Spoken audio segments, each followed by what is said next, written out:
berlanjut ke penginapan. Ini juga yang cukup banyak ditanya sama orang-orang, nginep di mana aja selama di Bali. Jadi aku itu kan dari tanggal 7 sampai 14. Nah, aku tuh pindah-pindah.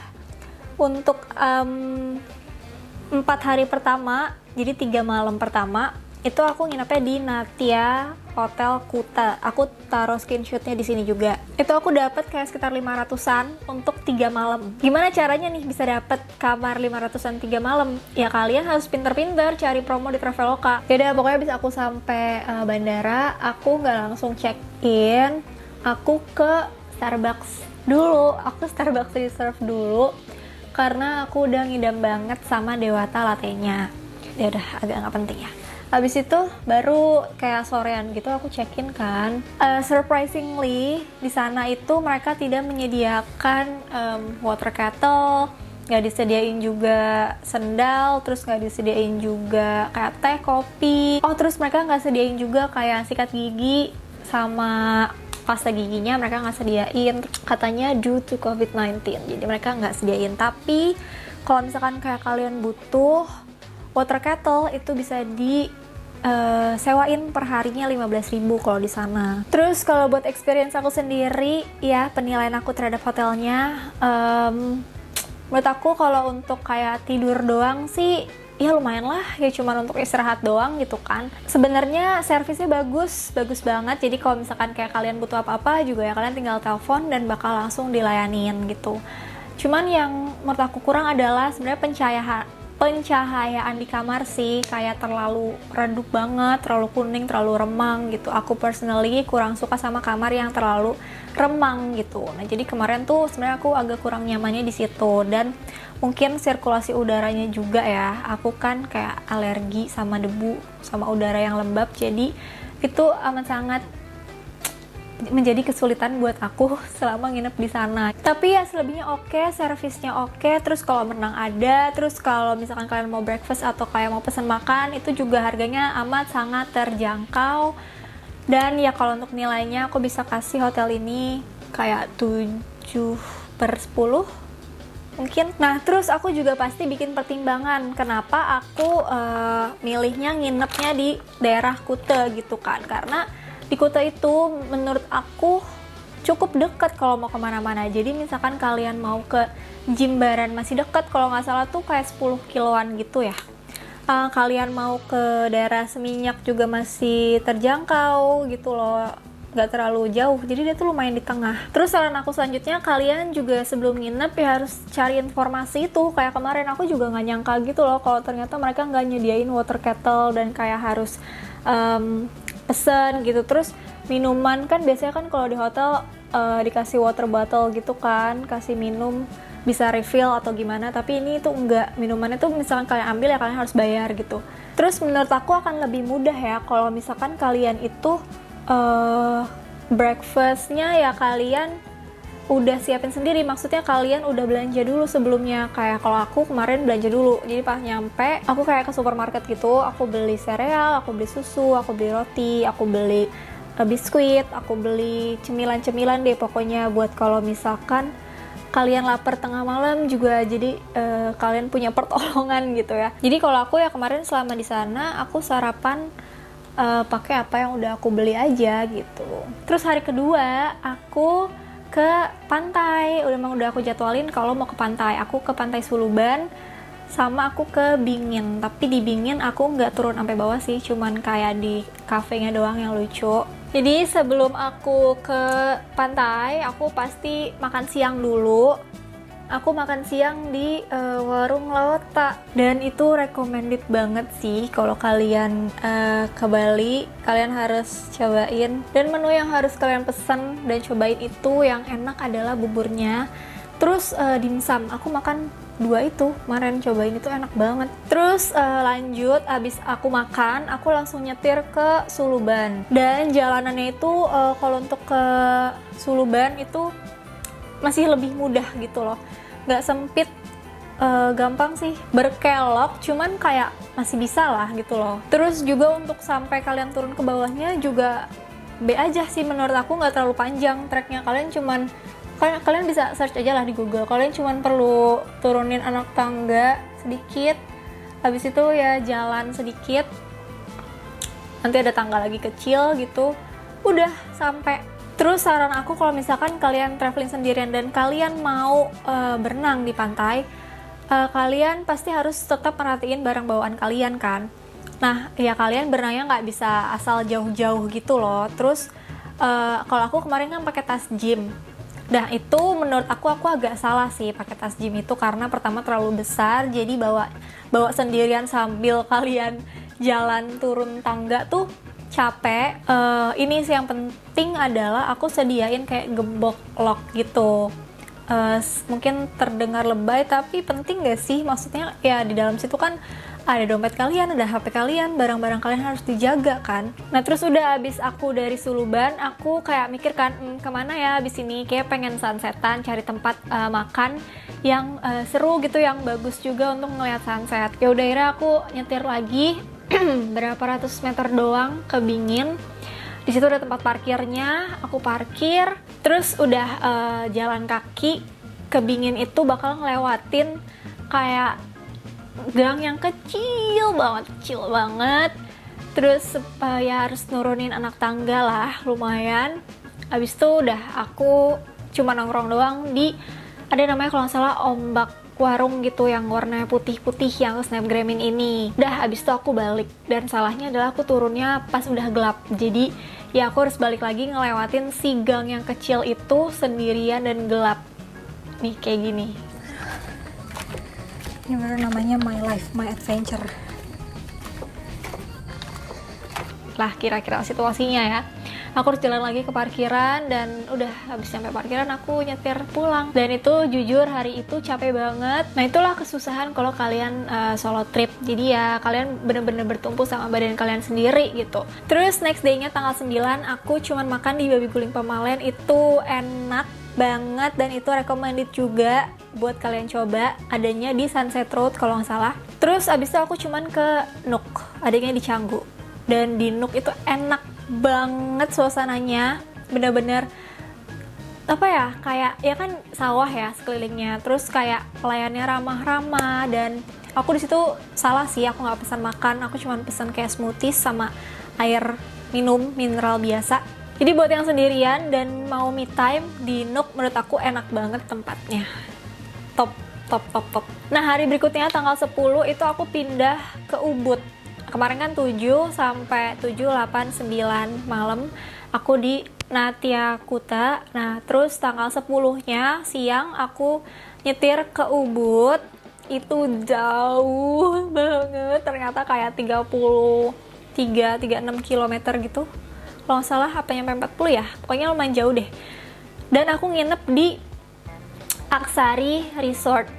Itu resortnya enak banget. Aku pesan Aksari itu di Traveloka dan harganya adalah 680-an, itu udah sama tax. Dengan kamar yang aku dapetin, jadi dia one bedroom, terus kayak ada kamar mandinya, ada bathtubnya, view-nya bagus banget.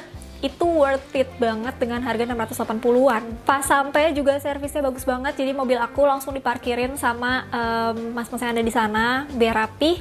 Terus barang aku juga dibawain, dibantuin bawa turun. Abis itu dikasih welcome drink, enak banget welcome drinknya. Dan di sana kalau misalkan kalian mau cari warung kayak minimarket itu susah banget, bahkan nggak ada kayak Alfamart atau Indomaret di sekitarnya, karena itu Aksari Resort tuh emang kayak masuk banget ke agak desa dalam gitu.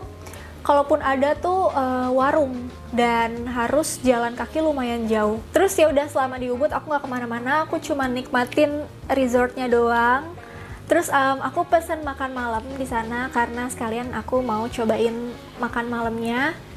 Aku pesen bebek, kayak bebek fried fried duck, bebek goreng crispy gitu. Enak banget, makanannya enak. Terus udah sih cuma pesan itu doang. Harganya kayak sekitar 130-an gitu untuk makan malamnya. Ya mahal karena dia termasuk resort yang bagus, luxurious gitulah, lumayan. Terus abis itu udah aku check out jam 12. Kalau misalkan kalian kesusahan bawa barang juga bisa tinggal telepon resepsionis, nanti dibantuin. Terus udah check out, aku abis itu makan siang dulu di sekitar Ubud. Aku akhirnya ke cafe Pomegranate ya di situ. Itu effort banget buat kesananya dan aku kurang recommended juga sih untuk tempatnya. Pertama, gak worth it effort kalian jalan ke sana jauh karena kalian cuma bisa parkir mobil di luar, abis itu kalian harus jalan kaki karena itu adanya kayak di perdesaan gitu. Lumayan jauh jalan kakinya, kayak 10 menit gitu. Dan sampai sana sih bagus sih view kafenya, cuman menurut aku untuk makanannya kurang. Terus udah abis aku dari Ubud, aku langsung balik nyetir lagi ke Seminyak. Aku pindah villa lagi, jadi di Aksari emang cuma semalam ya, cuman mau nyobain aja gitu kan. Dan aku pindah ke Seminyak, aku di Villa Aleva Villa di Seminyak. Nah, aku booking si Aleva Villa ini dari Agoda, dapat harga 650.000 satu malamnya, itu udah sama tax. Jadi dia villanya tuh sebenarnya adalah villa untuk honeymoon gitu loh, kayak agak sedih gitu sih. Jadi pas datang aku sendirian dan namanya aja itu Aleva Luxurious Honeymoon Villa kalau nggak salah apa, pokoknya ada kata-kata honeymoonnya gitu. Jadi kayak emang orang-orang kesana biasa nginep untuk honeymoon. Dan ya aku kesana sendirian, jadi kamarnya itu ada ruangannya ada buat kayak dapurnya, jadi di situ kalian bisa ada microwave-nya, kalian bisa masak, kompornya nyala, gasnya ada, piring semua lengkap banget. Terus tengah itu adalah kamar, jadi ada kasur, ada sofa. Nah terus di sebelah kamar lagi itu ada kamar mandi, jadi ada bathtub, abis itu ada sekat lagi, shower sama toilet gitu. Terus dari kamar itu kalian bisa langsung keluar langsung ke poolnya, jadi kalian punya private pool juga dan itu enak banget sih. Aku juga jadinya di situ cuma nikmatin villanya doang, nggak kemana-mana. Kalau misalkan mau makan, aku juga GoFood doang. Jadi aku sendiri tuh emang nyiapin kayak 2 malam yang dimana aku pengen cari tempat penginapan yang ya cukup bagus lah gitu. Jadi aku emang spend more money untuk itu. Dimana makanya aku jadinya cuma stay doang di villanya atau di resortnya untuk menikmati fasilitasnya yang ada. Oh ya, aku lupa kasih penilaian. Kalau di Aksari Resort yang kemarin aku nginep di Ubud itu aku kasih 100/10, kalau bisa 1000/10 aku kasih deh, karena emang resortnya enak banget. Aku tuh pesen yang tipe kamarnya ini, dan ntar aku kasih fotonya. Aku pesen yang tipe kamar ini, tenang, gak berisik ya, walaupun kayak di situ tuh kayak forest gitu kan, hutan. Aku nggak ngerasa kayak di situ menyeramkan atau gimana gitu loh, malahan kayak tenang banget. Aku tuh di situ benar-benar bisa ngerasain aku kayak enak banget gitu loh, bisa me time banget di situ. Terus kalau untuk si Aleva Villa ini juga pelayanannya bagus banget. Jadi kalau misalkan kalian pesan makanan, kalian nggak perlu ambil keluar, bisa dianterin ke kamar. Terus juga dia ada Netflix-nya di TV-nya. Dan ternyata Aleva itu kayak masih satu grup gitu loh sama Aksari. Jadi makanya fasilitasnya, terus kayak servisnya juga mirip banget. Terus juga mereka tuh nyediain Alexa. Jadi kalau misalkan kalian mau dengerin lagu bisa gitu. Terus next day tanggal 12-nya aku check out siang. Itu sebelum check out aku minta tolong dulu sama mbaknya, tolong fotoin di depan pintu. Jadi pintu itu tuh lucu banget kan, jadi kayak aduh sayang banget nih kalau nggak foto OTD. Ya udah deh, aku minta bantuan aja sama mbaknya gitu. Abis itu aku check out, terus makan. Abis itu aku cari makan, aku makan di Fat Mermaid di Canggu, dan itu enak banget. Makanannya mereka tuh enak-enak banget. Kayak beberapa teman aku juga bilang kalau Fat Mermaid itu enak. Aku pesen kayak mie goreng Jawa gitu, itu enak banget mie goreng Jawanya, kayak aduh jadi kepengen lagi gitu loh sekarang ngebayanginnya.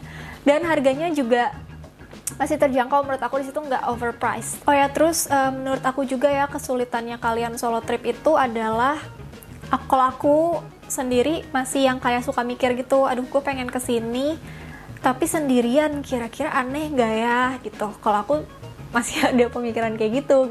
Nah buat kalian yang mungkin kayak cuek, bodo amat gue mau sendirian, mau kemana-mana pun nongkrong di sana sini sendirian, nggak peduli apa kata orang, itu kalian hebat banget. Kayak aku kemarin pengen ke Mano Beach House kan, kayak tempatnya kayak lucu deh, tapi setelah aku pikir-pikir lagi, aduh gue sendirian nih, aneh nggak ya gitu kan.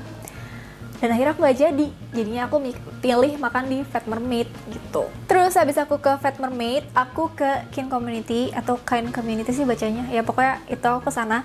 Dan aku pesan smoothie bowl-nya mereka yang ini. Aku nggak tahu ini namanya apa di menunya, aku juga lupa. Tapi menurut aku ini enak. Terus mereka kayak ada pelihara anjing gitu loh di sana yang dibiarin lepas. Jadi kalian juga bisa sambil main sama anjingnya. Cuman kayaknya itu cuman kayak ada di hari-hari tertentu doang gitu loh. Jadi nggak setiap hari ada. Nah udah abis itu aku langsung pindah lagi, check-in lagi sorenya di Best Western Kuta. Aku pilih yang udah deket ke bandara. Terus ya udah sih hari-hari terakhir, kayak 2 hari terakhir itu aku cuman kayak beli titipan mamaku, beli titipan papaku, saudaraku gitu kan. Terus itu tuh tanggal 12 ya kalau nggak salah, apa 13 gitu, aku lupa deh. Pokoknya H-1 galungan. Aku tuh pengen banget sebelum pulang makan padobil tapi tutup. Terus aku juga mau makan Bu Oki tapi tutup. Itu sedih banget, kayak aku udah lapar gitu. Akhirnya aku ya udah makan Wahaha aja di Jimbaran. Terus udah kayak beli-beli, udah balik lagi ke hotel. Terus aku ceritain dikit gimana penilaian aku sama si hotelnya ini, Best Western Resort di Kuta. Oke, maaf kalau angle-nya agak berubah dikit karena tadi baterainya habis, harus aku ganti. Anyway, lanjut. Mereka sih nyediain sih kayak water kettle itu ada, terus sabun kayak pasta gigi, odol, pasta gigi, sikat gigi, ada, semua lengkap. Terus kamar mandinya ada bathtub juga. Terus wangi banget ya kamarnya mereka tuh, kayak wangi-wangi apa ya, parfum-parfum yang maski enak gitu deh pokoknya. Handuknya juga enak, wangi. Cuman ya itu kurangnya pencahayaan kamarnya aja sih. Kayak aku personally kurang suka sama kamar yang terlalu remang kuning gitu, dan dia ya remang kuning gitu. Kalau aku personally vibes-nya di sana tuh kayak agak serem aja sih menurut aku yang tidur sendirian. Terus juga oh ya, H-1 itu aku antigen di Siloam, dan aku pesennya lewat Halodoc. Terus pas aku datang, ternyata harga kalau kalian datang langsung sama harga Halodoc tuh beda. Harga Halodoc tuh lebih mahal. Jadi kayak ya tau gitu, gue datang langsung aja, mana sepi juga ya kan. Kalau datang langsung tuh kayak 160-an gitu deh, kalau aku nggak salah denger ya kemarin. Pokoknya nggak semahal Halodoc. Kalau Halodoc tuh 250, dan hasilnya cepet. Jadinya hari itu juga kayak cuman 1-2 jam, 2 jam lah. Terus udah hari terakhir ya, aku pulang tanggal 14. Aku pulang pakai AirAsia, itu aku dapat harganya 550-an kalau nggak salah. Jadi pas kalian datang nyampe bandara itu ya kan, surat antigennya divalidasi dulu. Abis itu ya udah kalian check in, terus kalian drop bagasi, abis itu udah kalian boarding kayak biasa aja gitu. Yap, jadi itu tadi detail-detail aku nginep di mana aja. Terus aku udah kasih tau juga harga-harga hotelnya, dan ya tempat makan yang aku kunjungin di sana. Terus kesannya selama aku solo trip itu seru-seru aja sih. Kayak menurut aku seru ya jalan sendirian itu, kayak gak ribet. Kalian bisa nentuin semua destinasi kalian sendiri. Ya mungkin buat beberapa orang kayak aneh gitu kali ya, lo ngapain sih jalan-jalan sendirian, liburan ke Bali sendirian, dimana-mana ke Bali tuh sama pasangan atau sama teman-teman, seru-seruan hangout gitu, kok lo sendirian gitu.